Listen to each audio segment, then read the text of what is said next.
Now, Mr. Mel Ferrer on the Bromo Seltzer Hollywood Star Playhouse.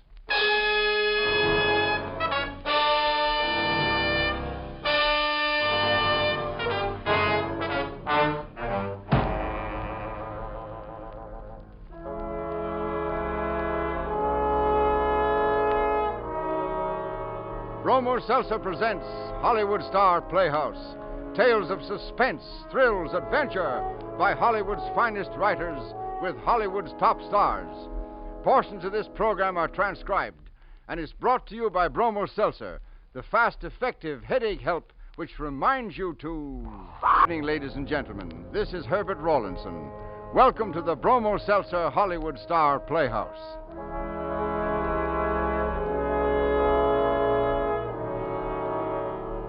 Have you ever served on a jury? Has it ever been your dread responsibility to help decide the guilt or innocence of a fellow human being accused of a crime for which the penalty is death?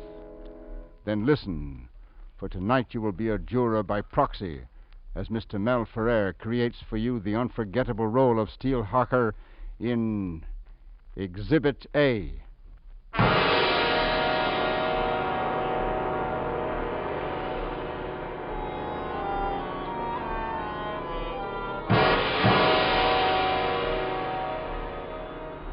The newspapers called it the Blonde Torso Murder, and it happened shortly after 2:03 a.m. one lonely wind-swept night when a girl, a blonde girl, alighted from a bus at a deserted stop.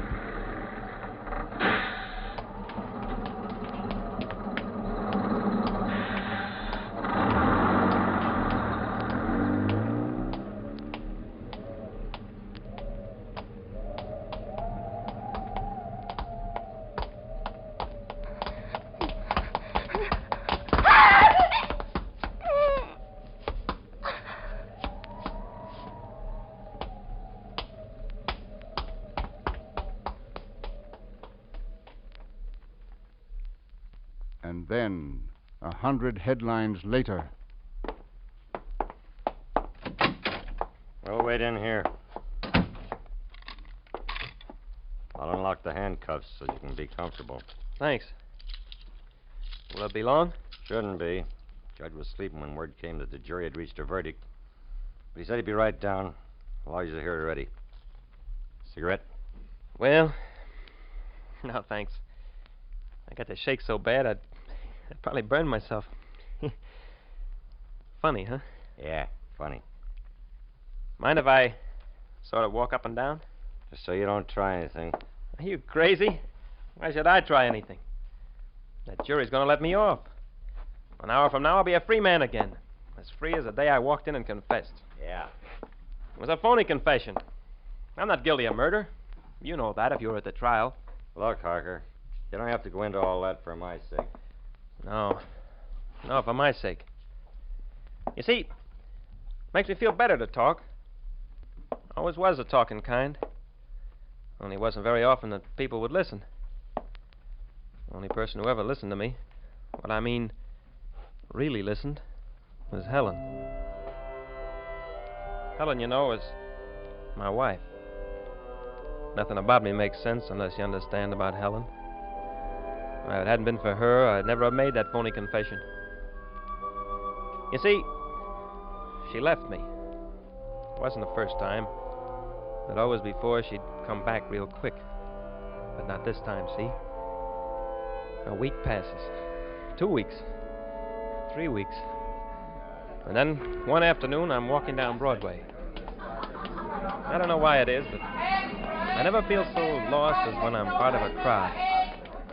But this afternoon, I had it especially bad. Because of Helen, you see.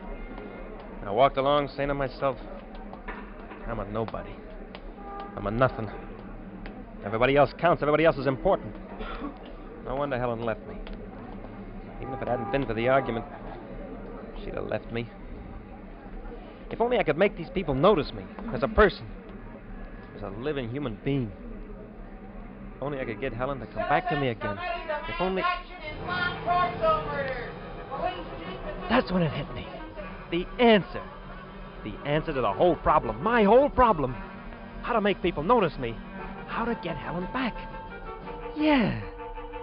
Steve Harker'd get himself into the headlines. All right, sit down. Well, I don't know if I ought to talk to you, Lieutenant. The captain happens to be busy. You say your name is Harker? You can check it in your files if you don't believe it. I've been run in a few times. No? What for? Different things? And now you want to see the captain about the blonde torso murder, huh? That's right. You see, I'm here to confess. Oh? Maybe you didn't hear what I said. I'm here to confess to the murder. Well, go ahead. Sit down and confess. Say, what's the matter with you anyway? The whole police force is breaking its neck trying to find the killer, and you sit there like... Like I've been through all this before? Well, the fact is, Harker, I have been exactly 11 times. You make an even dozen. I know all about those other confessions. They were phonies, every one. Weren't they, though? You know, Harker, there's nothing a homicide man hates worse than a confessing Sam. What? Confessing Sam's sort of a trade term for guys like those other 11. We get them in droves every time a sensational case like this comes along. They like to get into the headlines, like to see their pictures on the front pages. Why tell all this to me? If you don't want my confession, if you don't want to solve this case... Harker, I'm just trying to explain why the captain can't give you his personal attention, so why not give me a break? Well... Yeah, that's more like it. Now, just sit down, make yourself comfortable. I'll call on a stenographer. You'll see, we'll make it just as legal as if the chief himself were taking your confession. I like that part of it, about the girl taking down every word I said. And this lieutenant, Dunham his name was, stopped being so bored after a while. Really began to pay attention. But after all, if I do say so myself, I always did have a great imagination. Ellen always claimed that what I made up could be more real to me than what actually happened. Anyway, this time I'd figured out a mighty neat story. All right now, Harker, all right. For the time being, let's skip all about how much you missed your wife and get back to the night of the murder, huh? Sure. Well, like I said, ever since I'd lost my last job, Helen had been working in a restaurant. Nights. Get off just in time to catch the last bus. Well, it's pretty lonely out our way, so I got into the habit of going down to meet the bus. Mm-hmm. And on this particular night... What particular night, Harker? The Thursday after Helen left me. Thursday, September 28th it was. Huh. I turned in early, but around 1 a.m. I woke up. Next thing I knew, I dressed. I was walking down to the bus stop. See anyone on the way? Not even a car passing by. That's how deserted it was. Well, just as I reached the corner, the bus stopped, and this girl got off. Ever see her before? I don't remember. Usually Helen was the only one that got off that bus. But this is the funny part of it. That girl, in the pale light of the street lamp, well, she reminded me an awful lot of Helen. An awful, awful lot. So? So? Well, bus pulls away, see? And the girl starts walking. Well, almost without knowing it, I start walking after her. Well, she starts running. By then, I'm sure it's Helen. Maybe she hasn't left town. Maybe she's living somewhere in the neighborhood. I gotta talk to her. I gotta explain how much I miss her, how much I need her. So I'm running after her, and she's screaming. I know if I don't stop her quick, somebody else will come running.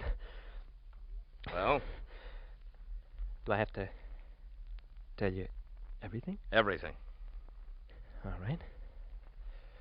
I had my hands around her throat, keeping her from yelling.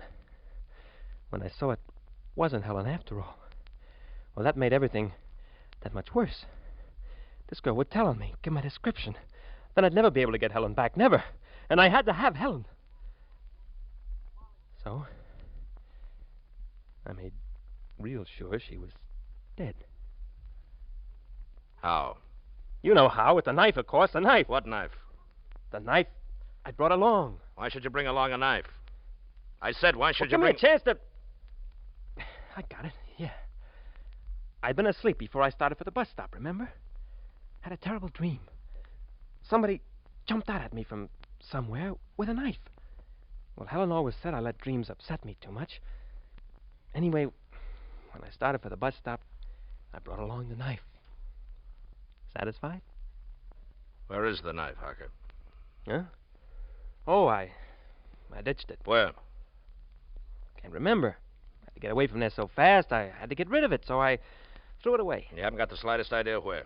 Of course not. If I had, don't you think I'd tell you? All right, one more question, Harker. Yeah? What kind was it? It was what? The knife. Why, it was a hunting knife. A hunting knife with a 6-inch blade. Bought it in one of those war surplus stores. Get out of here, Harker. What do you mean, get out? Listen, in every murder case, we always hold back something from the newspapers or deliberately let them guess wrong. So that when the confessing Sams come in, we'll have something to trip them up with. You didn't trip me. Not until you got to the knife, the hunting knife with a 6-inch blade. You read that in the papers, Harker. To think that I was on the verge of sending for the captain. Lieutenant. Now, shut up and get out of here. Get out of here before I commit murder.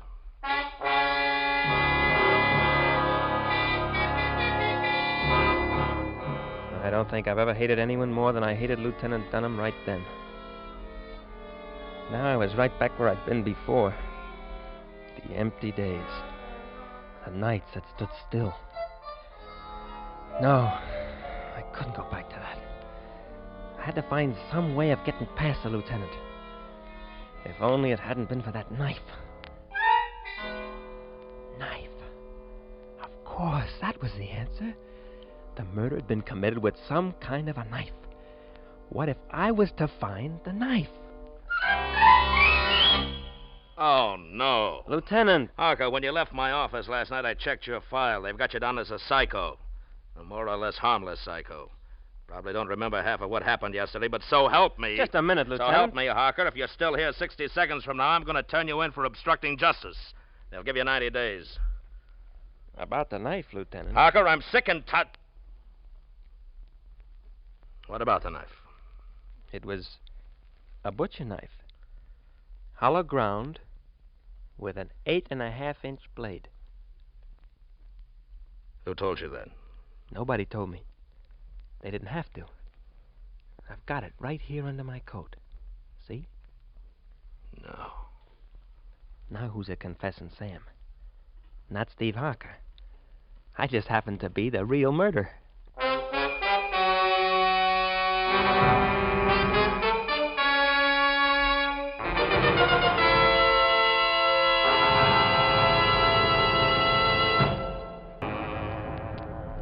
Now, Act 2 of Exhibit A, starring Mr. Mel Ferrer.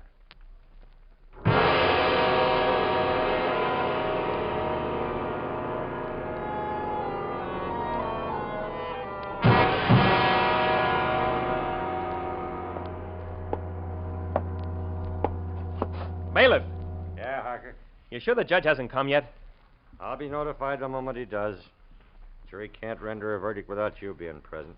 It seems so long, though. 10 minutes at most. Since you started telling me your story, why don't you keep on talking? Well, where was I? Oh, yeah. The knife. Well, when Lieutenant Dunham saw the knife, he started making calls. Lots of them in a low voice I couldn't exactly hear. Then the top brass of the police department began to arrive. Even the chief, mind you. And then Dunham had me start at the beginning again and tell everything. And this time, nobody interrupted. Then we just sat there, with everybody just looking at me and looking. Why, when the lieutenant's phone finally rang, they almost jumped out of their skins. Dunham speaking. Yeah, go ahead.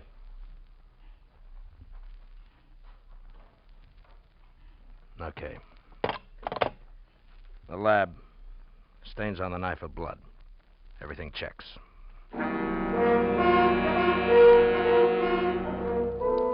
Oh, I was a somebody then, all right. What a somebody. Still makes me blink to think of all those flashbulbs going off in my face. And the reporters crowding around just to gawk. Me, Steve Harker, who've been such a nobody. I felt like bawling. Yeah, bawling. It's the way I've always been when something happened the way I wanted to. But I didn't bawl. I played it straight. I did everything the way they expected me to. The way I'd always seen killers act in the newsreels. Only I added a few touches of my own. Like looking down all the time. the way a little kid does when he's awful ashamed of what he's done. That always worked with Helen. Except at one time, of course. But now, when she saw those pictures in the papers or in the newsreels, it'd send her back to me just that much faster. I knew it would, because I knew Helen.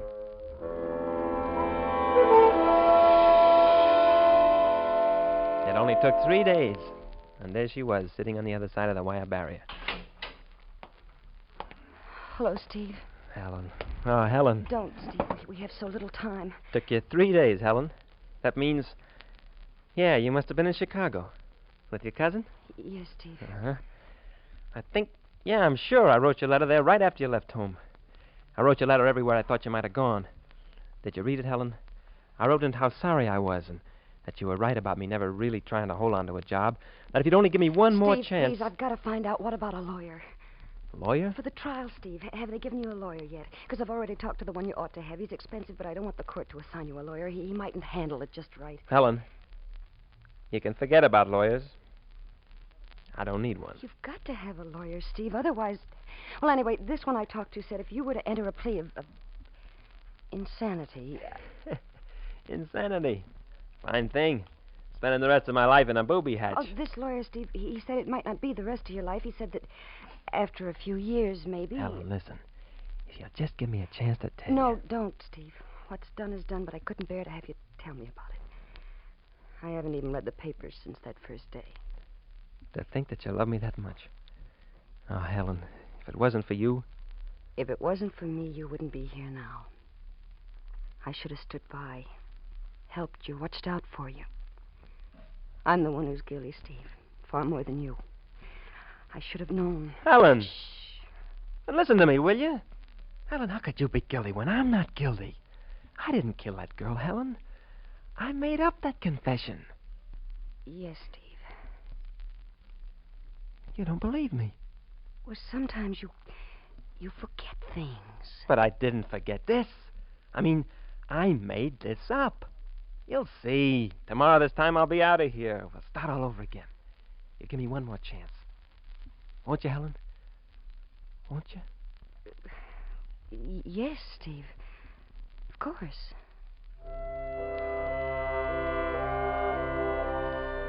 She still didn't believe me. Helen, my own Helen. But then the poor kid was so upset. Probably hadn't slept a wink since she'd read about me in the papers. For the first time, I was almost sorry I'd done it this way. Except, what other way was there? Anyway, Helen would believe quick enough when I walked out of there a free man. Sure, the thing to do was see Lieutenant Dunham and get the thing over with, once and for all. Hello, Harker. Lieutenant, I got news for you. Bad news, as far as you're concerned. Better brace yourself. Go on. I'm calling the whole thing off. Oh? Well, you don't seem to understand. What I'm telling you, Lieutenant, is that I played you for a sucker. That confession I gave you is phony. So, go on, get sore. I guess I'd be sore myself if it was the other way around. But I had my reasons. Believe me, I had my reasons. But, well, blow your top. Let's get it over with. There's one thing you don't seem to understand, Harker. I've been expecting this all along. Huh? So why should I blow my top? But if you knew it was a phony confession... That's not what I said. I've been expecting this all along. Expecting you to repudiate your confession. Well, it's the same thing. Is it? But if I admit I made it all up... Say, what are you up to anyway? Justice, Harker. The ends of justice. In other words, your conviction as the blonde torso murderer. You're bluffing. You're just trying to scare me. Get even with me for making a sap out of you. You know that without that confession, you got nothing on me. Nothing would hold up in court. How about the knife? Knife? I can explain about that. You see... You better save it, Harker, for the trial. I'll be seeing you then. I want a lawyer. You can't frame me like this. Just wait till I get a lawyer.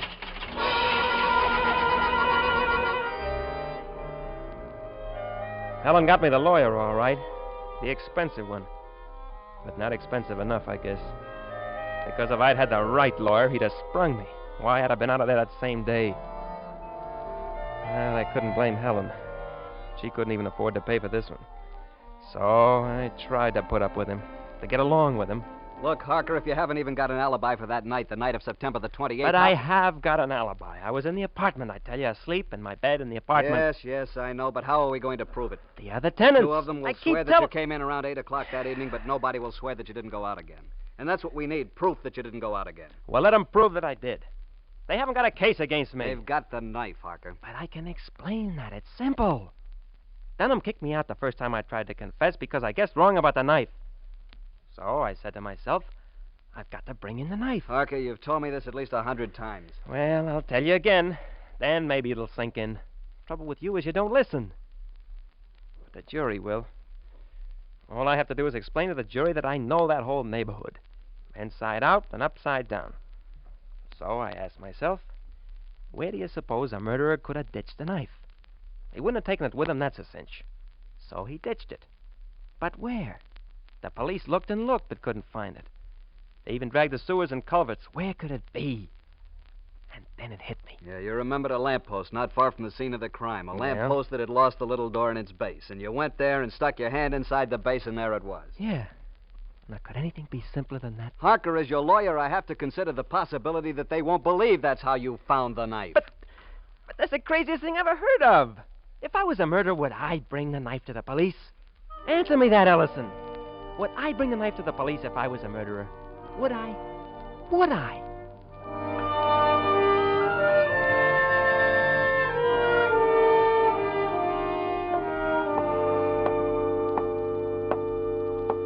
Some lawyer. You know, bailiff, right up to the morning we went on trial, he wanted me to change my plea. Wanted me to add not guilty by reason of insanity. But like I told Helen, I would only weaken the case. I'm not guilty, period. It's as plain as that knife. That knife marked Exhibit A. Say, what's keeping that judge? Any minute now. Well, I guess he didn't expect the verdict the very first day. But I did. I knew it wouldn't take the jury long. That's it, Harker. Let's go. Yeah, let's go.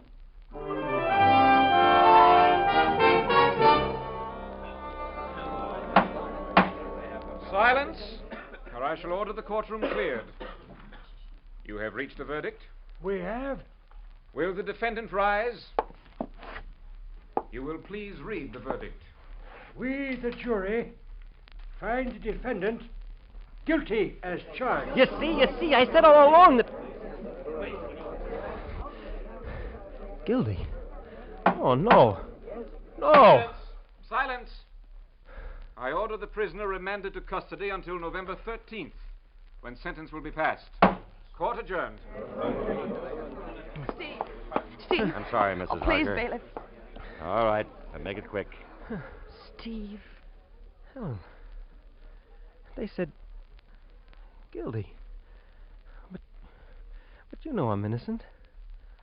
Don't you, Helen? Don't you? No, Steve. Helen. The knife, the minute I saw it, the nick on the handle. I knew you had killed her. It had to be you, Steve, because it was our knife. Our... And I thought all along I'd made everything up. Well, what do you know?